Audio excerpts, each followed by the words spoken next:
This video will be for part 1 of Chapter 2, Sex Research and Theory for PSY 345, Human Sexual Behavior.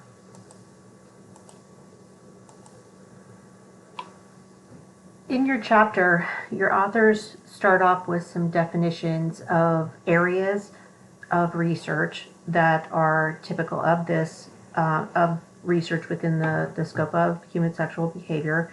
They start off with describing for you critical sexuality studies, which is a broad term that tends to pull in a wide range of research and sexuality theory that comes from many different disciplines, mostly in the social sciences and humanities, where you're talking about not just the physicality of sex, but also the cultural significance and the way in which artists, for example, have incorporated sexuality into their work.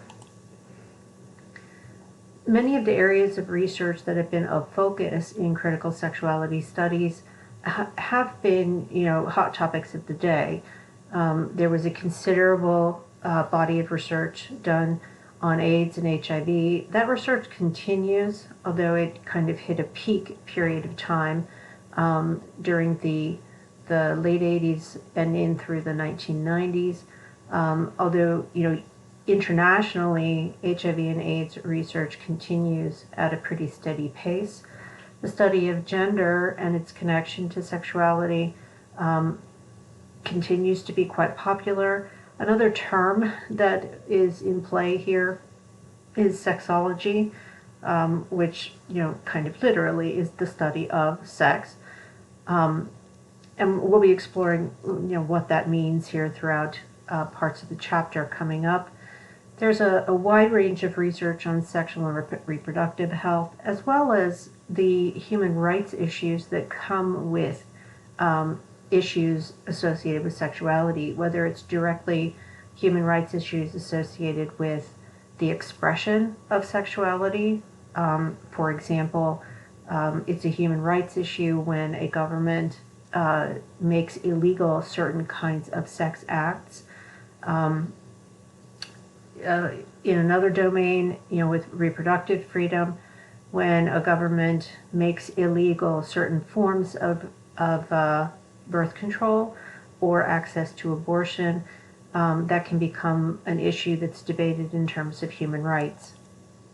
The majority of research, and this is unfortunate, but the majority of research has really kind of emphasized negative outcomes associated with sexuality, such as disease or injury or assaults, things like that.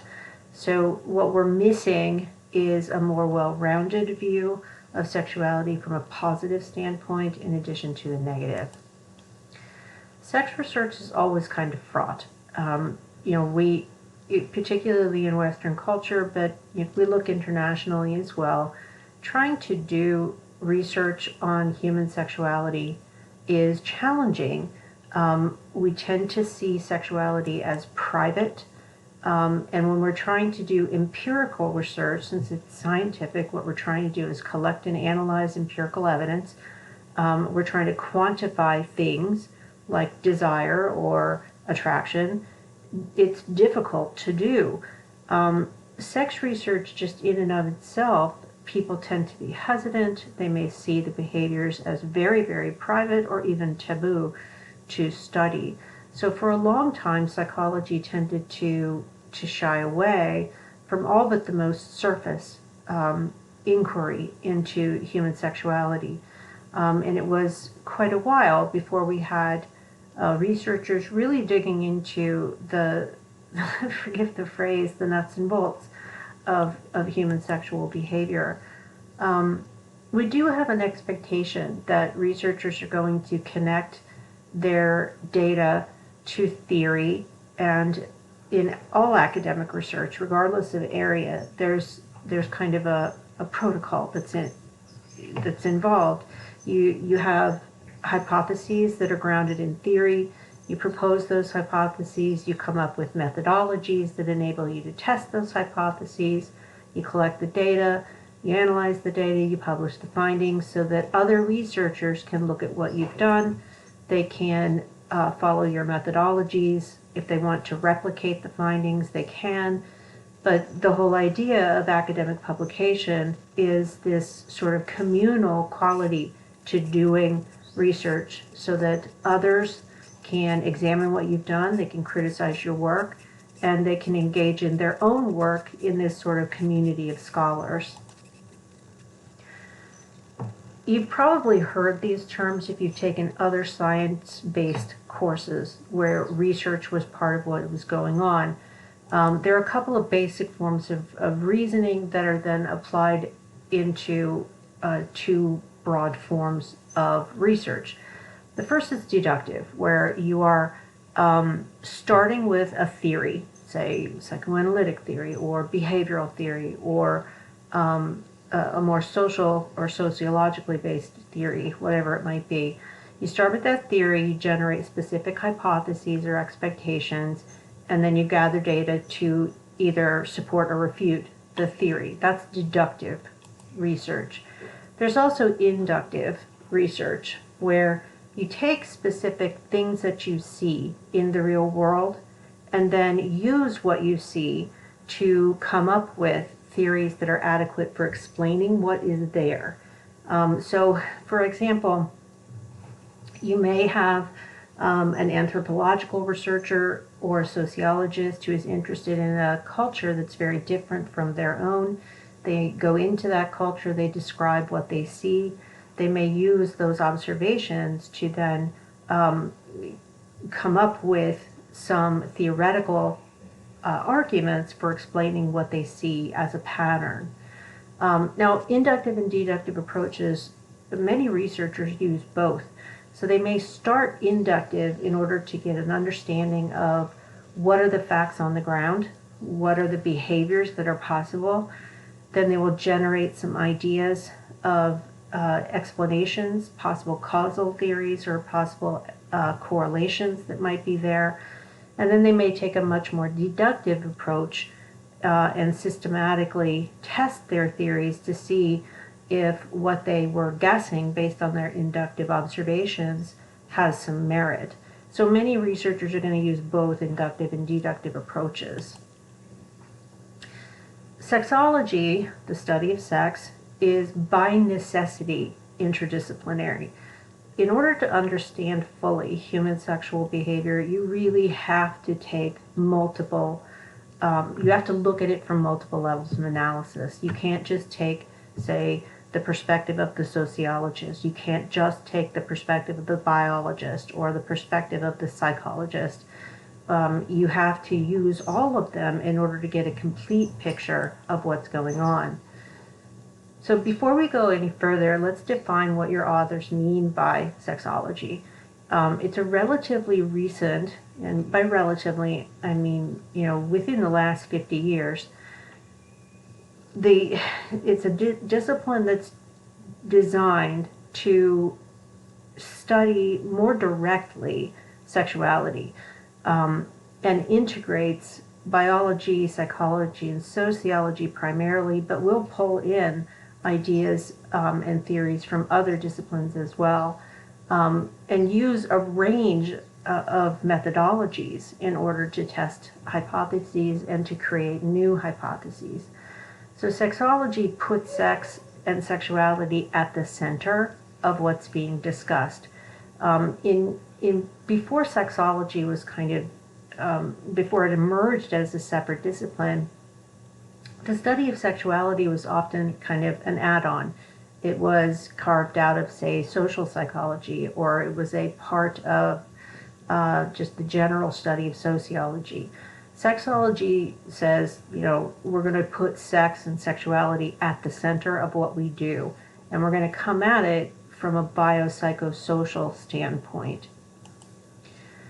So the bio side, sometimes called biosexology, you're really looking at the biological aspects of sexuality. So anatomy and physiology, the neurological and neuroscience aspects of sexuality, and so on. Psychosexology refers to the cognitive and emotional pieces of sexual experience, as well as the developmental pieces, where you're looking at how sexuality develops across the lifespan and then how it's expressed. So all aspects of psychology, thought, emotion, and behavior are included. Sexology is more of the sociology side of sexology, where you're looking at social and cultural factors that shape attitudes and beliefs and values, and at the cultural level of analysis, behaviors. Some of the biological theories that we pay the most attention to in our study of sexuality, we have to start with the physiology part. So there are physiological, your authors talk about physiological theory. There are many physiological theories. And what you're trying to do with these theories is to think about how physiological processes affect and are themselves shaped by sexual behaviors.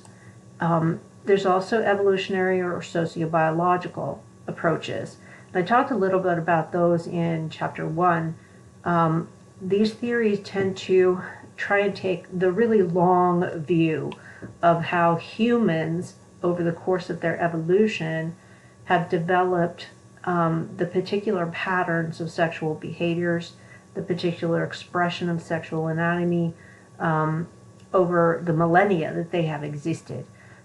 So they're going to make theoretical arguments that are quite broad and really do require that you take that very, very long view of how the species evolved with its own particular anatomy and physiology, and then also then trying to connect that to how humans, over the course of their evolution, have evolved certain capacities for behavior, certain patterns of behavior.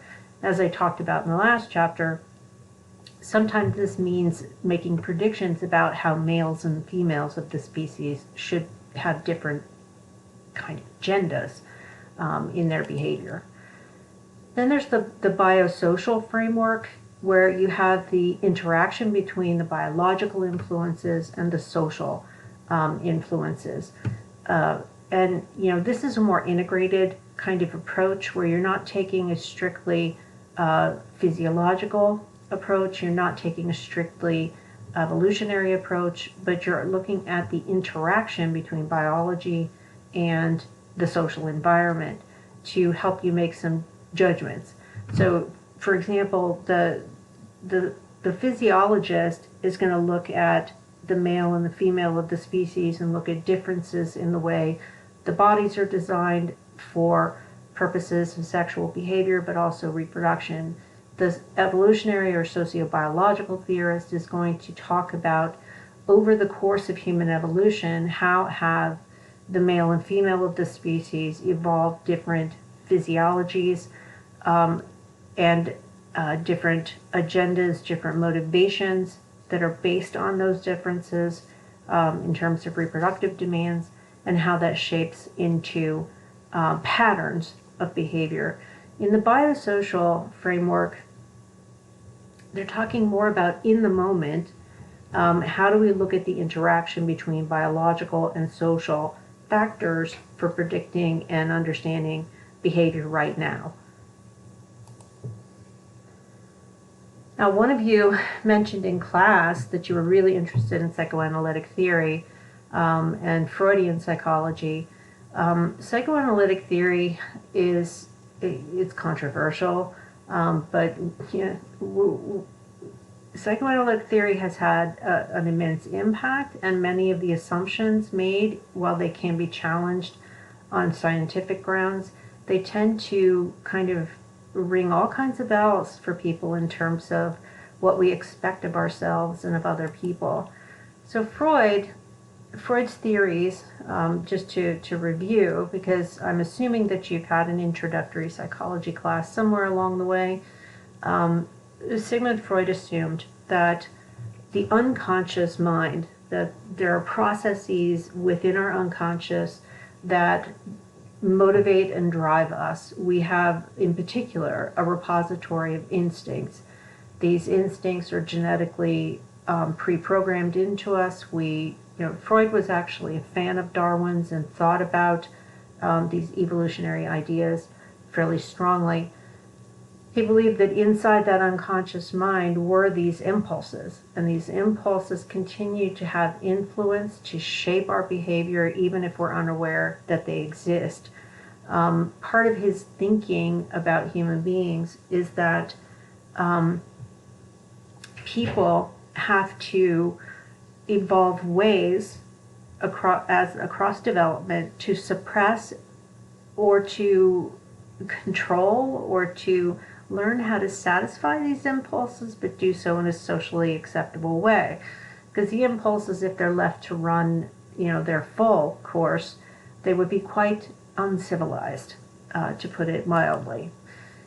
The psychoanalytic approach, if we look at the history of studies of sexuality, this was a dominant view in early studies of human sexuality.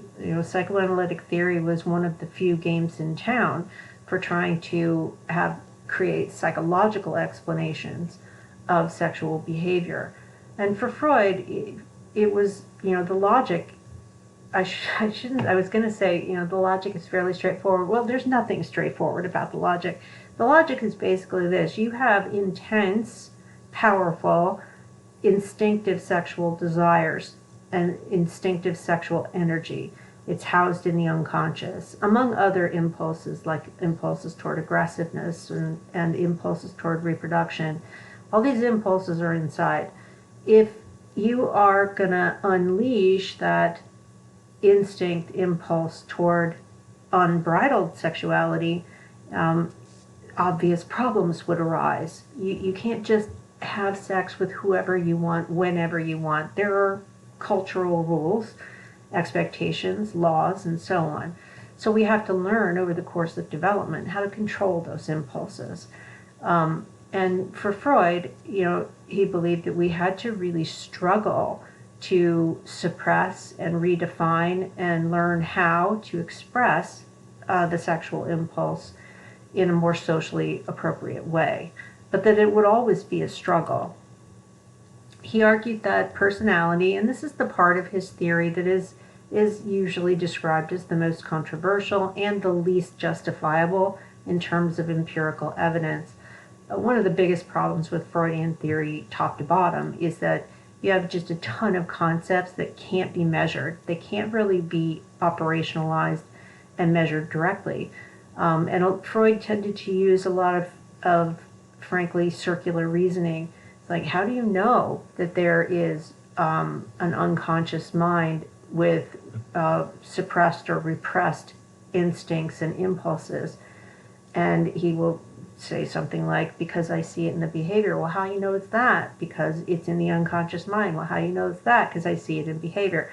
It was this endless loop that couldn't really be verified in any particular way.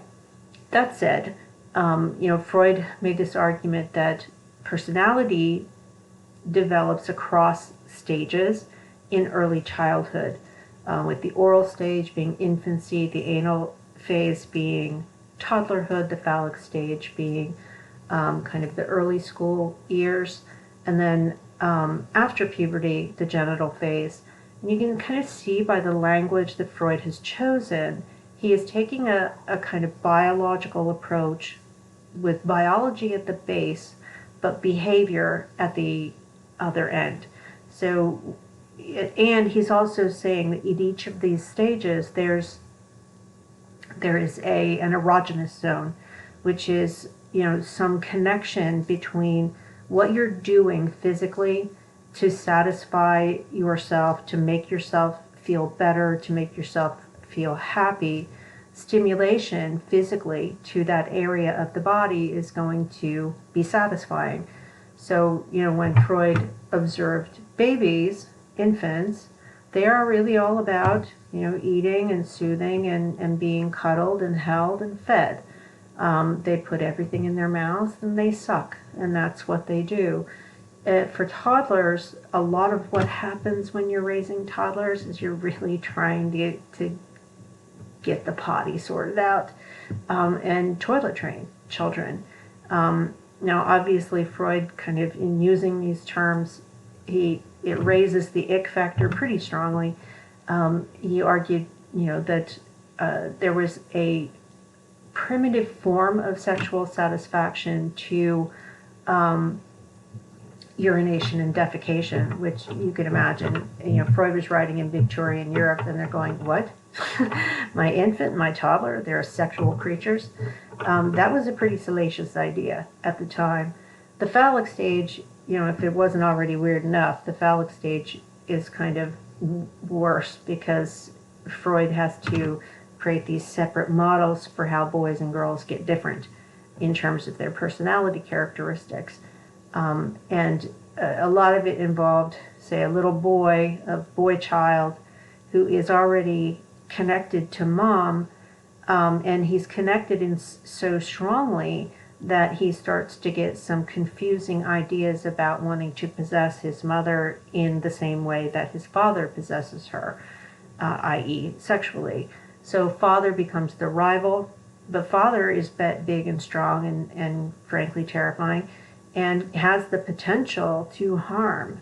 And for Freud, the biggest harm to a boy is being turned into a female. So castration fear becomes a motivator for this little boy, who then decides, you know what, Mom, no, I'm going to reject Mom. I don't want you kissing me anymore, holding me anymore. I'm going to go be like Dad, and I'm going to identify with Dad. I want to be big and strong like Dad, and so on. For little girls, they start out the same way. They're connected to Mom. But for Freud, what he thought happens to little girls was they recognize that Mom doesn't have power, and then they start to feel that, you know what, it's because she's female. She doesn't have a penis, and that's really bad. Dad has penis, and the little girl says to herself, I want some of that power.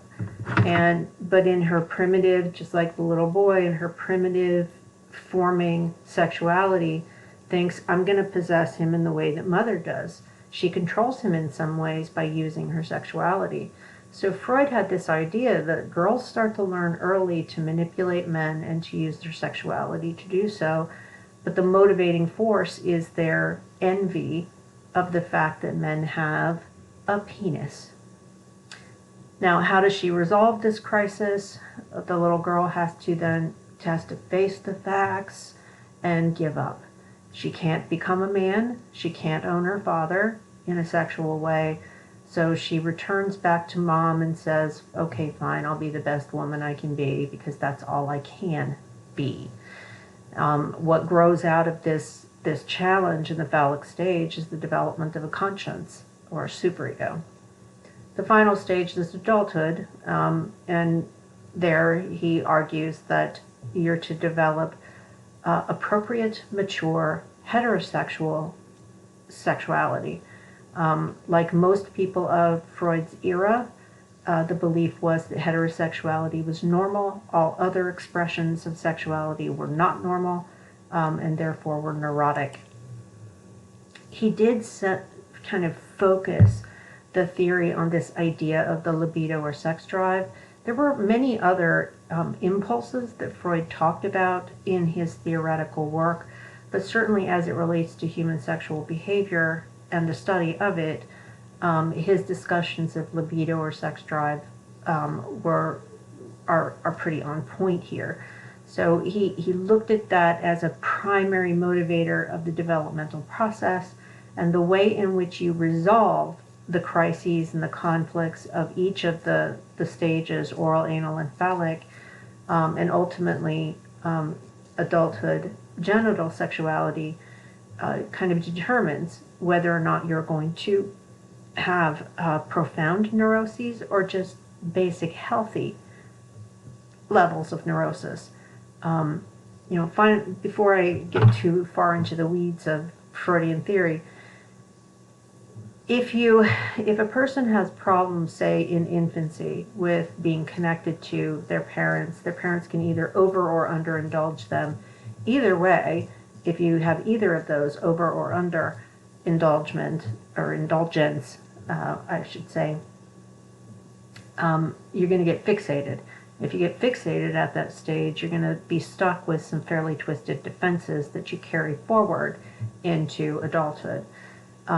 The defenses from the oral stage are going to be more problematic than those from the anal stage, and the anal stage defenses are going to be more problematic than the phallic stage defenses, and so on. So if you get fixated at any of those earlier three phases, your neuroses will carry forward and likely affect your adult sexual behavior in negative ways. Now, the behaviorists took a completely different approach to the psychoanalytic theory. The psychoanalytic theory is all about unconscious motivation and instinct. Behaviorists, people like B.F. Skinner, had no patience at all for thinking about these internal forces, things like instinct, impulse, the unconscious.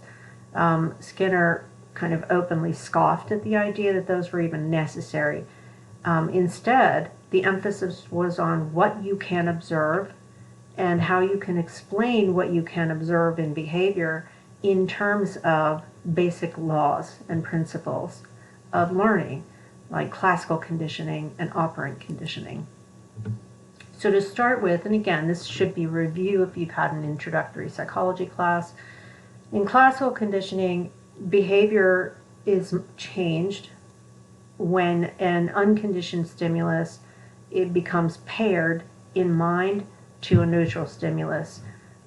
So if we're thinking about sexual responses here, if, let's say, a person becomes aroused and perhaps even has an orgasm in the presence of a peculiar object, say a shoe, if that happens often enough, the powerful unconditioned stimuli may be a sexy partner. The conditioned stimulus is the fact that there's a shoe there. Maybe the sexy partner is wearing the shoe. Now, being with the sexy partner is naturally stimulating. So say the person becomes aroused and they have a powerful sexual experience that's very reinforcing, but it happens to be in the presence of a shoe. That shoe can take on properties that are arousing by itself.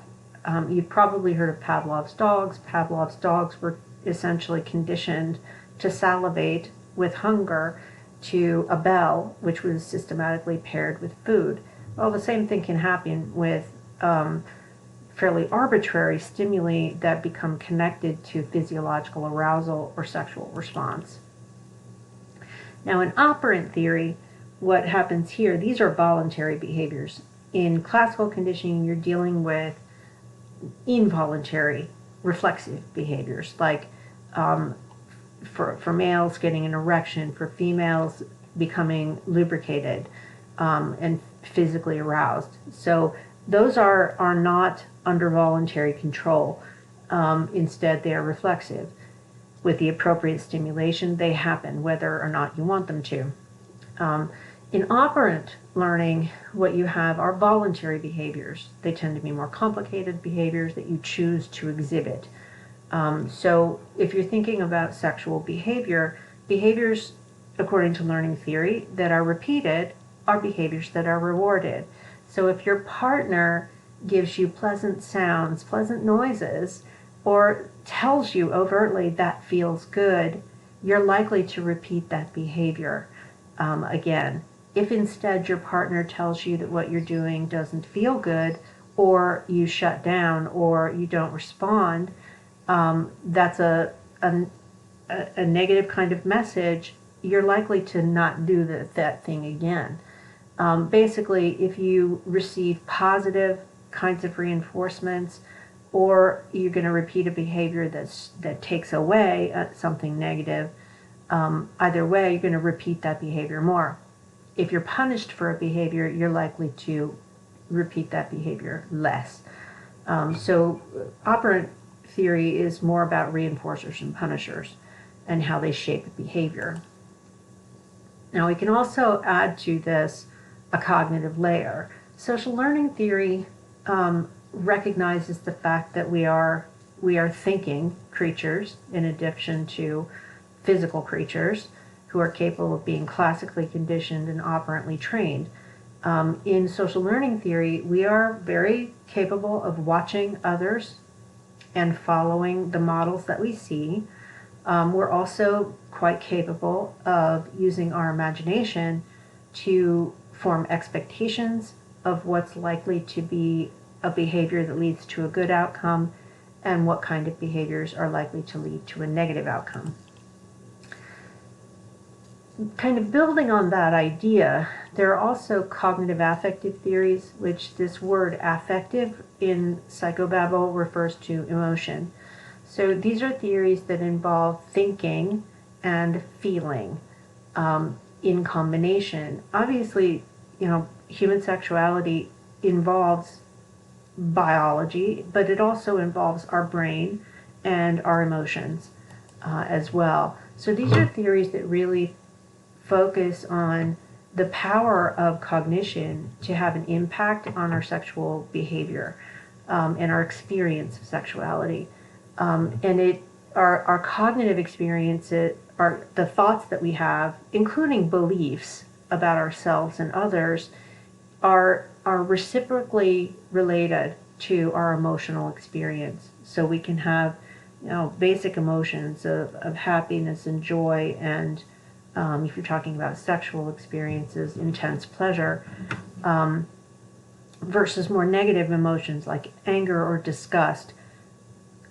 Those emotions are inextricably tied to our thoughts. So if you're engaged in a sex act and you're having thoughts of disgust, you're not going to enjoy that act, and you're likely to be less interested or willing to engage in that behavior later, and it may affect your overall attraction to the partner.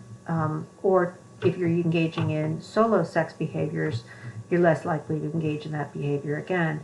If instead your cognitions are positive cognitions, you're thinking about, you're thinking sexy thoughts and positive thoughts about your partner and yourself and your own performance, you're likely to have more positive emotions about that sexual encounter.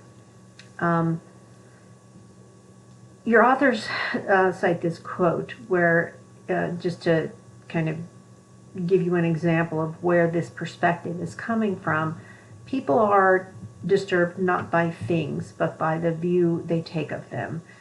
And that really underscores the fact that human beings are thinking creatures. We tend to spend a great deal of time in our own heads, thinking about our own behavior, thinking about other people's behavior, thinking about our own thinking, and thinking about other people's thinking. And we even do this kind of spectator thing when we're engaged in sexual interactions that can either increase our positive experiences or decrease those. Now, if we're thinking about kind of the pioneers of the cognitive affective approach, we have to go back to Beck and Ellis. Both are theorists that I cover in my personality theory course, but they make the basic argument that when thoughts are maladaptive, when your cognitive structure is sending you negative thoughts about yourself, that if we're following the logic, that could cause depression, it can cause anxiety. By extension, it could cause sexual problems as well. And this is why for sex therapists, they often do use cognitive techniques to restructure and reframe the thoughts that people have. So let's say you have a male who is experiencing difficulty maintaining an erection after getting started into a sexual experience, but then they lose their erection and they can't get it back. Part of what may be occurring there is, if we're following the cognitive affective model, that the man as he starts to engage in a sexual encounter, is starting to have anxious thoughts, those worried thoughts about possibly not being able to maintain an erection, interfere with actual enjoyment and the engaging in continued stimulation, and it becomes a self-fulfilling prophecy where the erection is lost and can't be regained. The therapeutic approach to correcting that is to teach the person to reframe and engage in more positive thinking about sexual encounters. And it's more complicated than that, but that's the gist of it. The basic argument is if the root of a person's sexual problems is in terms of their thinking and the thoughts that are going on while they're having a sexual encounter, altering those cognitions can change their response. Now, this is consistent with cognitive behavioral therapies. So if you're treating depression, and part of the problem in depression is thinking negative thoughts about oneself, the same thing goes for sexuality. If the root of the problem is, one example is spectator thoughts, where you're imagining what you must look like to your partner, and you're judging your performance while you're engaging in it, that can have a negative impact on your ability to perform sexually. So changing those thoughts either by thought stopping the spectatoring, and teaching the person to focus on sensations that they are experiencing instead, or reframing those thoughts so that they become more positive, can have a positive impact. Now, moving to sociological theories, and there are many of these, but your authors give you some examples. One theoretical perspective is symbolic interaction theory, and this is a theory that kind of takes that big picture approach of looking at sexuality from a cultural level, looking at how things are defined, how they are discussed, how they are understood at that cultural level. So what kind of meanings, what kind of labels, definitions are being sent, and what kind of symbolic quality do those meanings have? And all of those in interactions that we have with other people, they then shape, they are taken into and internalized as attitudes, and they can become infused in a person's self-concept, in their identity. So the idea is that the symbols of a particular culture are acquired. We learn them. We learn about our culture through interaction with other people, and those interactions then can have an influence on who we see ourselves as and what behaviors we will eventually exhibit. For example, you may have at the cultural level various definitions of what is appropriate and what is inappropriate in terms of sexual behavior. And you're going to learn those definitions in interaction with other people. Now, it's understood that over the course of time, these meanings, these labels, these definitions are going to change. As we've seen in U.S. culture over the last 30, 40 years, there's a rapid shift in the way, for example, gender identity is understood, and a fairly rapid change in the way homosexuality and other kinds of sexual identity are defined and understood in terms of appropriateness and versus inappropriateness. The sexual self-concept that we talked about in Chapter 1 is also a part of this.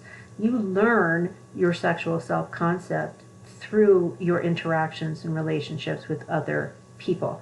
And that's never something that's finished. You don't form a sexual self-concept like Freud said you would learn all these things in the first few years of life. That isn't really supported by the data. What's supported by the data is that your sexual self-concept is a constantly evolving, changing aspect of who you are, and it changes constantly across the lifespan.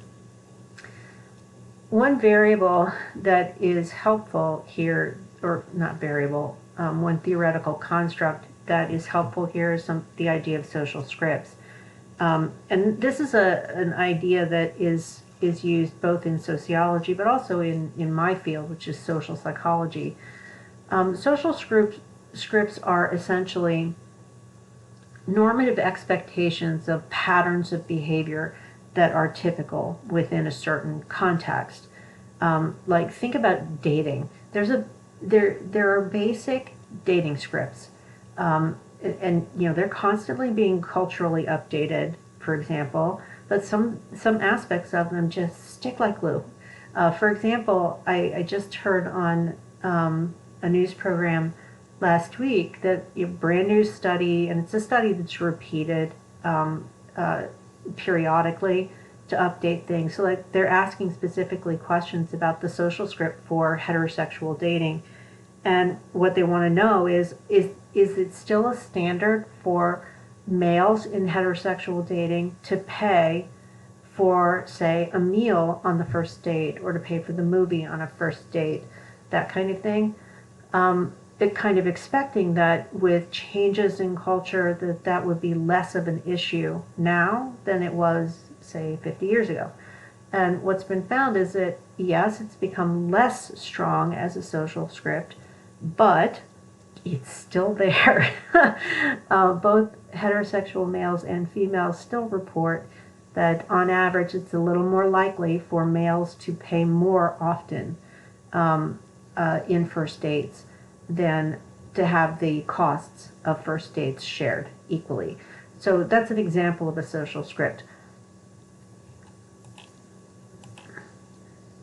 Another theoretical approach in sociology is a structural functional theory.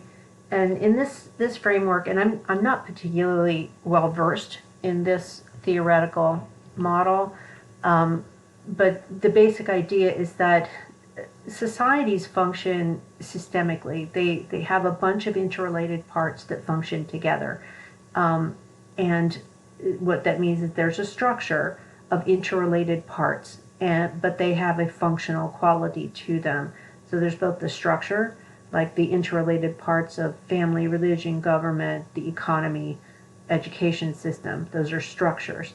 But they can either be functional in people's lives, helping them to, function positively, or they can be dysfunctional in terms of how they support behaviors socially. So let's say you have an interrelated system, a structure that systematically favors, say, heterosexual people, and particularly male heterosexual people, and places added burdens on non-males and non-heterosexuals in that system.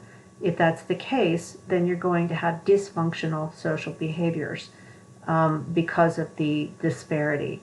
The focus of this type of approach is to really get us to pay attention to how these various aspects of society influence each other. In terms of human sexuality, think of the analogy. Most of you, I would guess, are pretty familiar with the way we talk about structural racism and structural sexism. There's also structural ways in which sexuality can disadvantage certain kinds of people and place certain kinds of people in greater danger and greater distress because of the structural functional qualities of that system. So, for example, when we look at young people, the people who are at the most vulnerable of systematic prejudice and discrimination are still, even when we take into consideration sexuality, people of color. But then when you have people of color who are non-heterosexual, who are somewhere in that LGBTQIA plus area, they are at the greatest risk. And then you can break it down even further in there. If you have a person of color who's trans, they tend to suffer greater discrimination and prejudice. and the negative outcomes of those things because of the way they are viewed within a cultural context. Now, another approach that comes out of sociology is conflict theories. And the basics here are the idea that there are certain competing parts or competing forces within a culture. Clearly, the world we live in right now is like a walking laboratory for conflict theory. You've got people who have more conservative, for want of a better word to use, thoughts about sexuality and reproductive rights, and the desire to maintain that more conservative stance. And those are people who are in conflict with individuals who are more progressive or more liberal, whichever terminology you prefer, who feel that there should be more breadth and more freedom for people to express themselves how they choose. That's an idea that comes from conflict theory. You have these different areas, these different groups sometimes different layers of a culture, and they're competing for power, and they're competing for resources. Feminist theory, we can talk about it in a sociological context. I just want you to be aware that feminist theory can come in a lot of different forms, not just in the context of sociology. Your authors kind of position it here.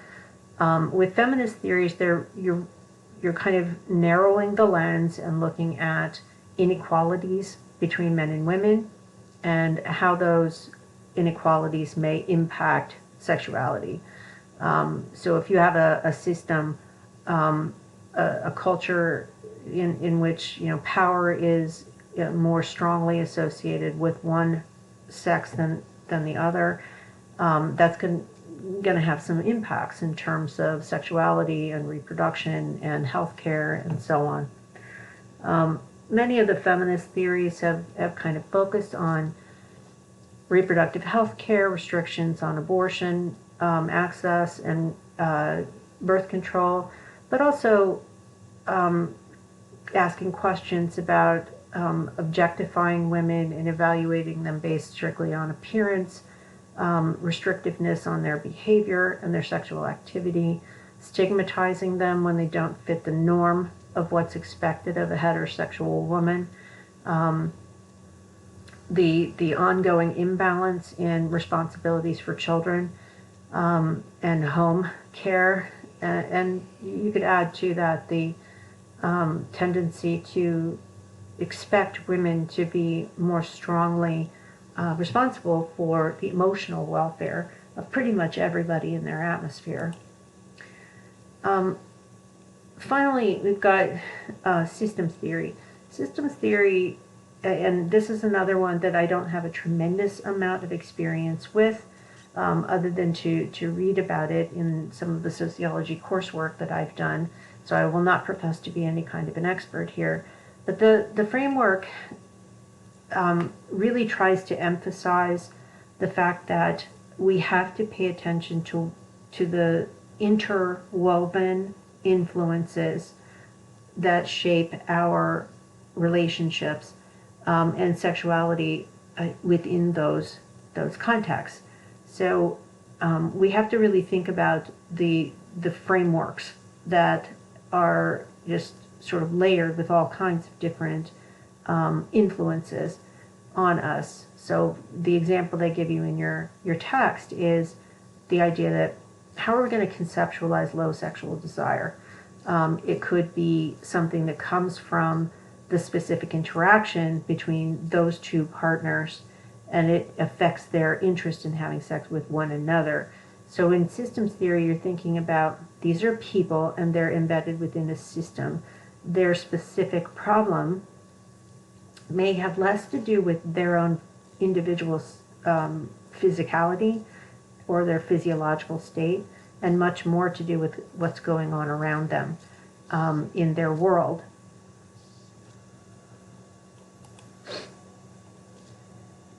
Eventually, what we have to, and this is an approach that your authors certainly are taking, They argue that it's helpful if you take a more eclectic view.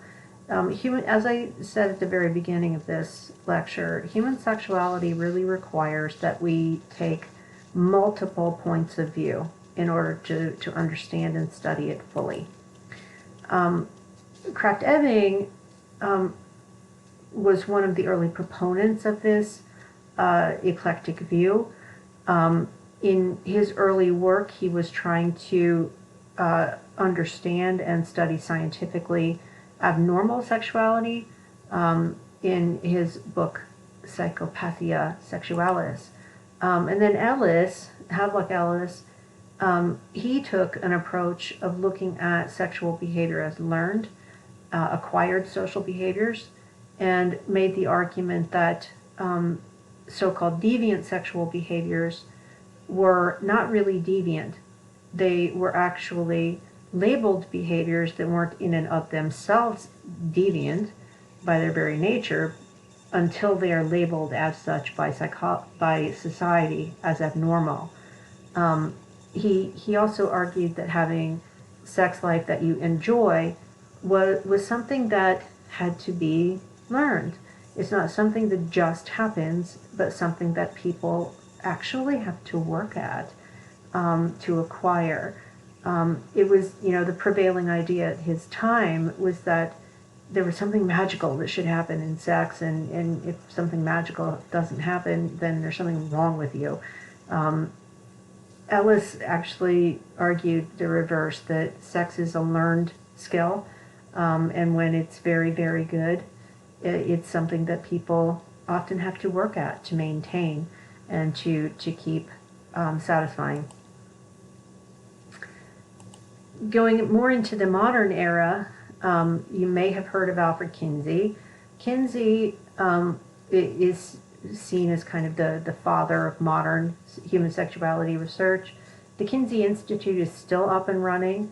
The podcast that I am giving you the opportunity to earn extra credit for listening to is hosted by a research fellow at the Kinsey Institute, a social psychologist who studies human sexuality.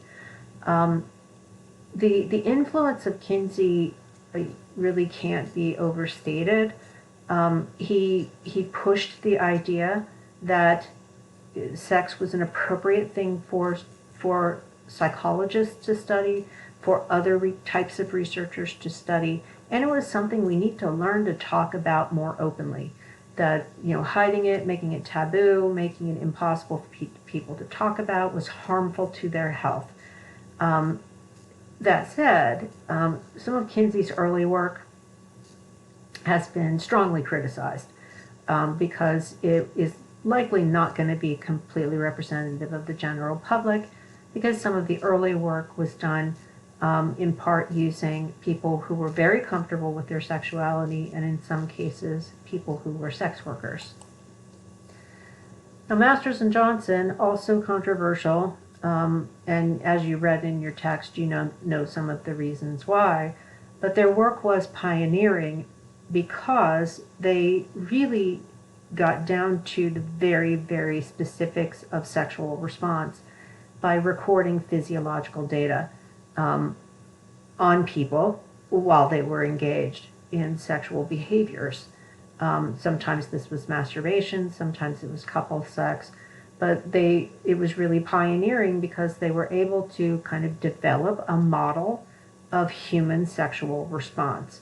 Now, the data can be criticized from those early days. Nevertheless, it was pioneering work that has been refined since then. Some of the problems with Masters and Johnson is you can look at the person, the people involved, and their issues, their ethics, their own personal lifestyles were problematic. But I don't think that you can deny that the work itself was in many ways foundational for what came after. So that concludes part 1 of chapter 2.